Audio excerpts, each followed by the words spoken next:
सर्वधार सर्वव्यापक सर्वसमाहित जो शेषों की सैया पर विराजमान है, जिनकी चरण सेवा पर माता लक्ष्मी सदैव लगी हुई है, ऐसे चतुर्भुज स्वरूप भगवान विष्णु को कोटि कोटि नमन वंदन। ग्राम के सभी देवी देवताओं को नमन करते हुए राम कथा कृष्ण कथा के अनन्य रसिया अनंत बलवंत अंजनी नंदन श्री हनुमान जी महाराज के चरणों में बारंबार प्रणाम, माँ जगत जननी के चरणों में बारंबार प्रणाम। मंच आसीन विद्युत जन, पंडाल पर उपस्थित देव स्वरूप भक्तगण, देवी स्वरूप करुणा में ममता में माताएं बहनें, वाली कृष्ण की नाई हल्ला गुल्ला पर संगति दे रहे हमारे नन्हे मुन्ने बच्चे, सभी को हमारा जय श्री कृष्णा स्वीकार हो। आइए कथा श्रवण करने से पूर्व आत्मा में परमात्मा को विराजमान करने के लिए उच्च भगवान नाम संकीर्तन, तत्पश्चात जैसे प्रभु की कृपा होगी अपनी वाणी से आप सभी को कथा का श्रवण पान कराऊंगी। सभी प्रेम और भाव से तालियों का सहयोग देते हुए गुनगुनाएंगे।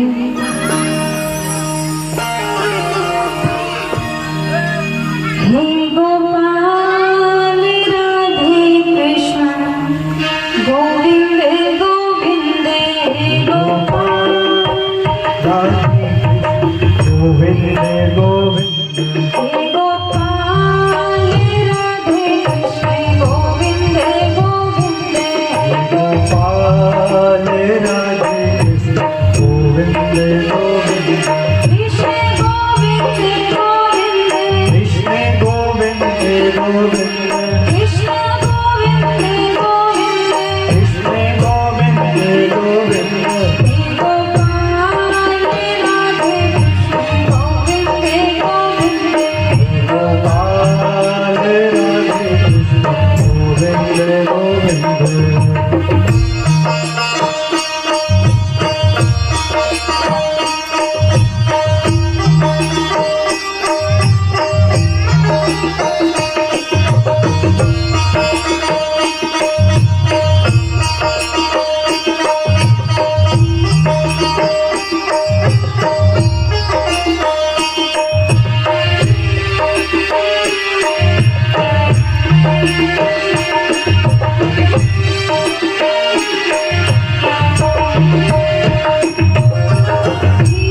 बोलिए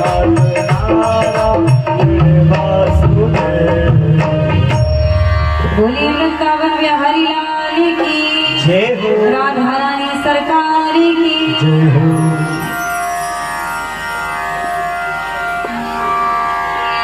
आज कथा का पंचम दिवस,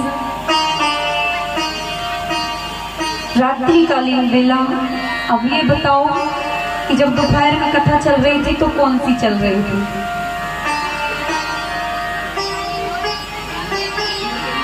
बुलाए गोकुल में सभी उत्सव मनाते हैं, आनंद उत्सव मनाया जाता है, जन्म उत्सव मनाया जाता है। सभी ने धूमधाम से जन्म उत्सव मनाया, सुंदर सभी बधाई देते हैं, सुंदर सुंदर श्रृंगार करते हैं और भोले बाबा दर्शन करने को आते हैं। परमात्मा का दर्शन करने भोले बाबा आए। परमात्मा ने पूतना का उद्धार किया, सप्तासुर का उद्धार किया, तृणावत का उद्धार किया। जब परमात्मा तृणावत का उद्धार करते हैं, एक दिन पिताजी बैठे बैठे सोचते हैं, क्योंकि देखिए शास्त्र कहता है जब बच्चा 6 महीने का हो जाए तो उसका नामकरण संस्कार हो जाना चाहिए। अब यहाँ पर दोनों बालक बड़े हो गए हैं लेकिन दोनों का नामकरण संस्कार नहीं हुआ। जब श्री कृष्ण 1 वर्ष के हो गए तो यहाँ पर वसुदेव जी विचार करने लगे कि मेरे 2 पुत्र वहां पर हैं गोकुल में, लेकिन दोनों का अभी तक नामकरण संस्कार नहीं हुआ। क्यों ना अपने कुल गुरु को बुलाया जाए, कुल आचार्य को बुलाया जाए और उनसे जाकर के कहा जाए कि आप नंदगांव जाइए और 2 बालक हैं उनका नामकरण संस्कार कराइए। अब वसुदेव जी गर्गाचार्य जी के पास गए। गर्गाचार्य जी से कहा, महाराज मेरे 2 बालक हैं और दोनों का नामकरण संस्कार नहीं हुआ है, आप गोकुल जाइए और दोनों का नामकरण संस्कार कर दीजिए। बोले ठीक है, लेकिन सुनिए ये बात नंद बाबा को बिल्कुल भी विदित नहीं होनी चाहिए कि मेरा छोटा बेटा भी वहां पर है, जो छोटा वाला लल्ला है वो भी मेरा है, ये उनको पता नहीं चलना चाहिए। बोले ठीक है। अब गोकुल आ गए गर्गाचार्य जी। जब गर्गाचार्य जी गोकुल आए तो सभी देख रहे हैं, नंद बाबा से मिलना हुआ। नंद बाबा ने स्वागत किया। बोले बताइए कैसे आना हुआ? गर्गाचार्य जी ने कहा, अजी क्या बताएं, हम किसी के यहाँ अगर विवाह होता है, किसी के यहाँ नामकरण संस्कार होता है, जनेऊ संस्कार होता है, गृह प्रवेश अगर हो तो हम ये सब कराते हैं। तो नंद बाबा ने सोचा नामकरण संस्कार भी कराते हैं और मेरे यहाँ 2 बालक हैं, दोनों का नामकरण संस्कार नहीं हुआ। तो नंद बाबा ने कहा, आइए पधारिए, मेरे यहाँ 2 बालक हैं, उनका नामकरण संस्कार कर दीजिए। अब यहाँ पर गर्गाचार्य जी कहते हैं, देखिए मैं तो यदुवंशियों का गुरु हूँ और आपको तो पता है, और विशेषकर मैं वसुदेव जी के घर का हूँ। अगर मैं यहाँ पर धूमधाम से नामकरण संस्कार करता हूँ तो कंस महाराज को पता चल जाएगा, और जब कंस महाराज को पता चल जाएगा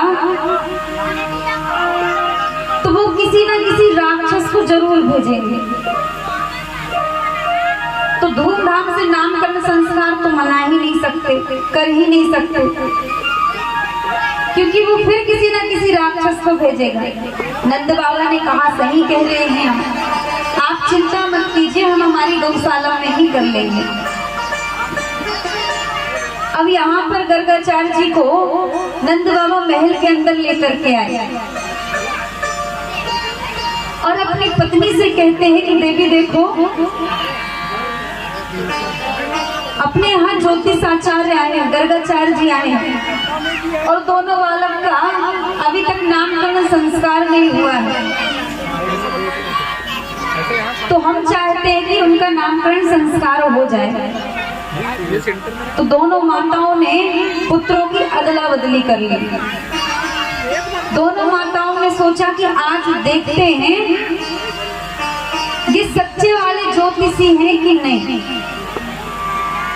सुखदेव जी कहते हैं कि परीक्षित देखो, रोहिणी मैया की गोद में जो बैठे हैं वो कृष्ण हैं। और संत गर्गाचार्य जी ने जैसे ही देखा तो मानो उनकी ब्रह्म समाधि ही लग गई। समाधि लग जाती है, और जब समाधि लगे, एक तो समाधि वो होती है जब हम आंख बंद करके हृदय में परमात्मा की झांकी देखें, और दूसरी जो हमारा मुंह भी खुला रहे, आंख भी खुला रहे। अब गर्गाचार्य जी की आंख भी खुले, मुंह भी खुला का खुला रह गया। गर्गाचार्य जी ने देखा यही तो मेरा ब्रह्म है, यही तो साक्षात परमात्मा है। तो गर्गाचार्य जी देखते ही रह गए। अब जैसे ही मुंह खुला का खुला रह गया तो दोनों माताओं ने देखा कि ये कुछ बोलते क्यों नहीं है। तो दोनों माताएं गर्गाचार्य जी के चेहरे की ओर देखे, और जब चेहरे की ओर देखे, रोहिणी मैया बोली, कहाँ भयो महाराज जी? यशोदा रानी से पूछी। यशोदा मैया बोली, ना जाने कहाँ भयो, कुछ कहते ही नहीं है। अब दोनों माताओं ने गर्गाचार्य जी के आगे हाथ हिलाया। श्वास भी नहीं है, आंखें भी नहीं झपका रहे, पलकें भी नहीं झपका रहे। अब मैयाओं ने चुटकी बजाई आंखों के सामने, तो ना पलकें झपकती है ना श्वास चलती है। रोहिणी मैया बोली, मुझे तो लगे कि महाराज जी पधार गए, ये तो लगता है पधार गए। अब यशोदा मैया दोनों एक दूसरे से बात कर रहे, अगर इनको जाना ही था, पधारना ही था, तो इधर क्यों पधारे? अरे लोग क्या कहेंगे, नंद बाबा के यहाँ गर्गाचार्य जी पधार गए। तो दोनों माताओं ने क्या किया, गर्गाचार्य जी को जोर से झंझोर दिया, हिला दिया। तो गर्गाचार्य जी की समाधि टूट गई। और जब समाधि टूटी तो बोले, क्या हुआ? मैयाओं ने कहा, बाबा तुम ठीक तो हो? गर्गाचार्य जी बोले, मुझे क्या हुआ? बोले, ना बाबा, आपका तो मुंह खुला का खुला रह गया, नेत्र खुले के खुले रह गए, आप तो कुछ कह ही नहीं रहे थे। गर्गाचार्य जी ने बोला कि अब इनसे कुछ छुपाऊं या ना छुपाऊं, लगता है अब इनसे सच्चाई बता ही देता हूँ। जैसे ही गर्गाचार्य जी ने अपना मुंह खोला, मैया ये जो आपकी गोद में बैठा है ना, ये साक्षात, गर्गाचार्य जी ये बताना चाह रहे थे कि साक्षात परम ब्रह्म परमात्मा है। इतना बोल के ही कन्हैया ने गर्गाचार्य जी को शांत करा दिया। बोले, सुनिए, यहाँ सच्चाई मत बताइए, यहाँ झूठ बोलने में ही फायदा है। भगवान ने इशारा कर दिया, यहाँ भगवान बनने में फायदा नहीं है, यहाँ पुत्र बनने में फायदा है। इसलिए मेरी मैया से कुछ मत बताओ।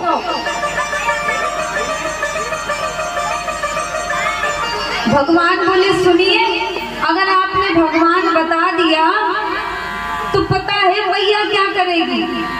एक अलमारी में मुझे बिठा देगी, सुबह 2 अगरबत्ती, शाम को 2 अगरबत्ती लगाएगी, 4 चिरौंजी के दाने और 4 फल्ली के दाने मुझे भोग लगा देगी। और जब कहीं जाना रहेगा तो पता तो है संसार में क्या होता है, कहीं पार्टी में शादी में जाना तो भगवान ने दूध रख दिया, जल रख दिया, और बोले, भगवान हम तो चढ़े पूरी पकवान खाने, आप यही पीते खाते रहना।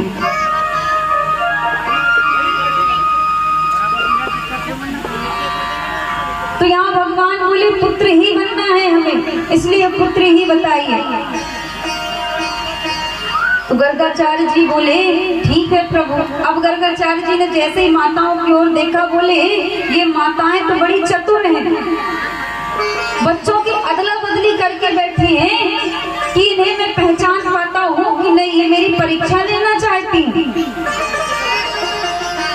तो सबसे पहले यशोदा रानी की गोद में जो थे उनका नामकरण संस्कार कर रहे हैं। बोले मैया सुनिए, जो आपकी गोद में बैठा है ना, ये साक्षात रोहिणी का पुत्र है। अब जैसे इस बात को यशोदा मैया ने सुना तो अपनी मुंदरी उतार करके रख दी। बोली ये तो सच्चे वाले ज्योतिषी मालूम पड़ रहे हैं, इनने सही सही बात बताई है कि किसका पुत्र है।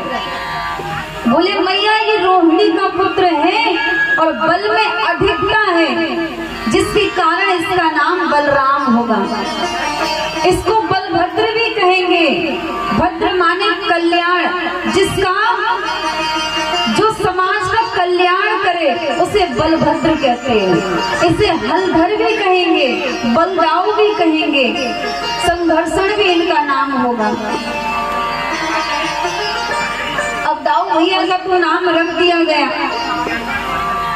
अब कहते हैं सुनिए मैया, जो रोहिणी माता की गोदी में जो बालक बैठा रहा है, पहले ये शुक्ल वर्ण का था, फिर रक्त वर्ण का, फिर पीत वर्ण का, और मैया सुनिए अब ये कृष्ण वर्ण होने के कारण इसका नाम मैं कृष्ण रखता हूँ। ये सांवला सलोना है ना, पर जग का उजाला है। ये टेढ़ी चाल वाला होगा, तिरछी मुकुट वाला, तिरछी नजर वाला होगा। अच्छा सब लोग कृष्ण नाम लेकर के देखो, ये जो कन्हैया है ना, ये बड़ी उठपटांग है, इनका नाम भी बड़ा उठपटांग है। जब हम कृष्ण नाम लेंगे तो हमारी जीभ लड़खड़ा जाती है। क्या कोई शुद्ध कृष्ण बोल पाता है? बोल पाते हो? कृष्ण बोल के देखो। तो बोले जैसे ये है ऐसे इनका नाम है, और इनके बहुत से नाम होंगे।